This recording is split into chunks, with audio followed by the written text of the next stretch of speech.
Welcome back, Focus Learners. Today we're diving into a fascinating, highly polarizing figure in modern history, Karl Marx.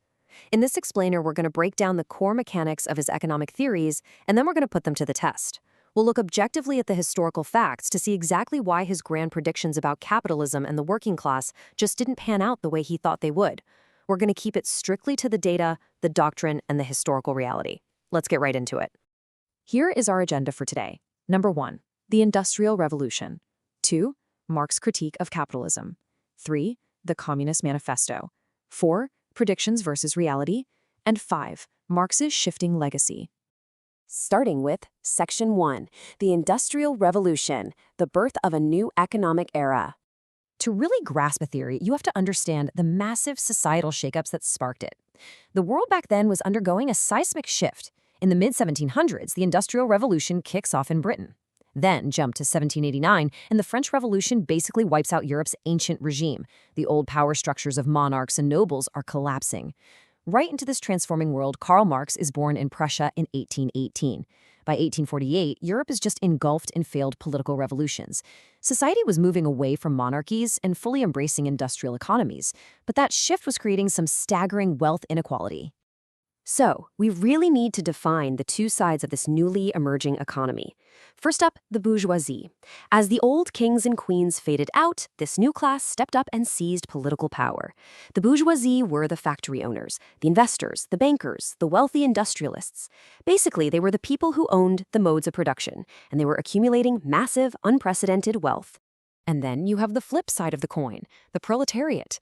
As people poured into cities desperate for factory jobs, it created these massive concentrations of laborers.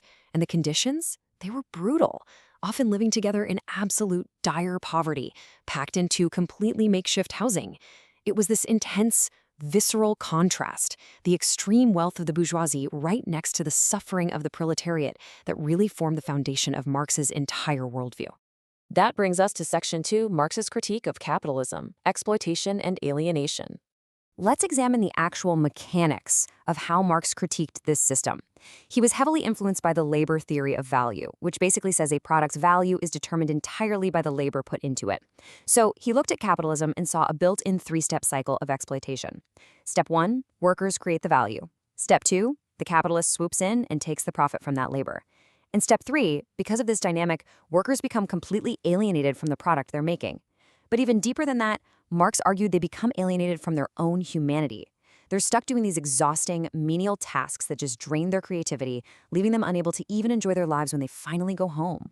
For Marx, this wasn't just a 19th century problem. He honestly believed this was the defining characteristic of all human existence. As he and Friedrich Engels wrote in 1844, the history of all hitherto existing society is the history of class struggles. To him, the Industrial Revolution had just stripped away all the complexities of human history and boiled it down to a perpetual, unavoidable war between two camps, the rich haves and the poor have-nots. Moving right along to Section 3, the Communist Manifesto, a radical proposed solution. So what was his fix for this perceived exploitation? Well, Marx and Engels laid out some incredibly sweeping, radical principles for a group called the Communist League.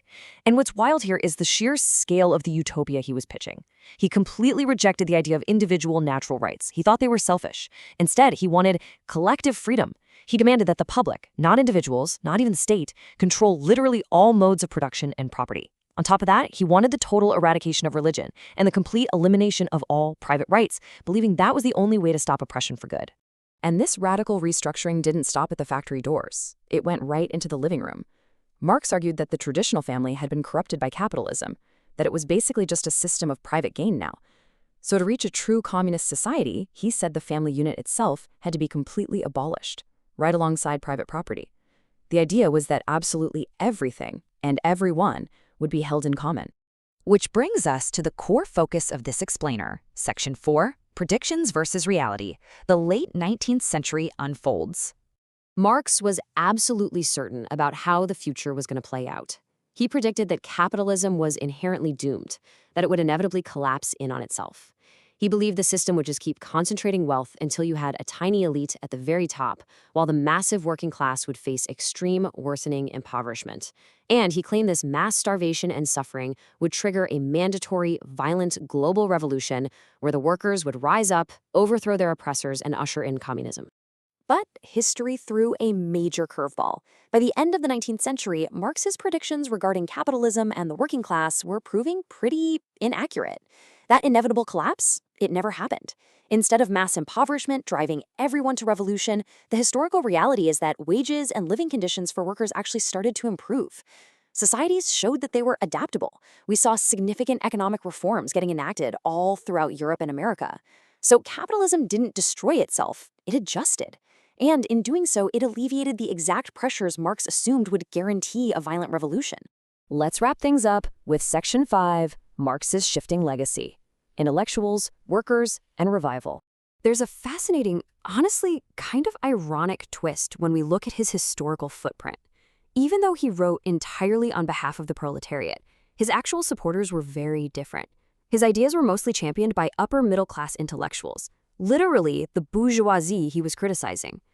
On the flip side, the historical record notes that Marx personally harbored a deep disdain for the actual factory workers he met. He actually viewed the working class as, in his own words, stupid and unsophisticated. And we can actually track how his legacy survived. After fleeing those failed revolutions in 1849, Marx lived in exile in Britain until he died in 1883. Because his economic predictions had so clearly failed to materialize, his legacy was actually dwindling. It was fading into obscurity. It wasn't until decades later, during World War I, between 1914 and 1918, that his theories were unexpectedly resurrected and weaponized by the Bolsheviks to spark a revolution in Russia. Which leaves us with this final thought to chew on. Marx looked at the very real suffering of the early Industrial Revolution, and his prescription was the total, violent dismantling of society, private rights, and the family. Yet human societies proved capable of reforming themselves, improving living conditions and wages without needing to collapse. So when historical realities and human progress directly contradict radical economic theories, how should modern societies adapt to ensure progress without sacrificing fundamental freedoms? Thank you so much for joining me on this explainer today. Keep questioning the data, keep seeking the truth, and I will catch you in the next one.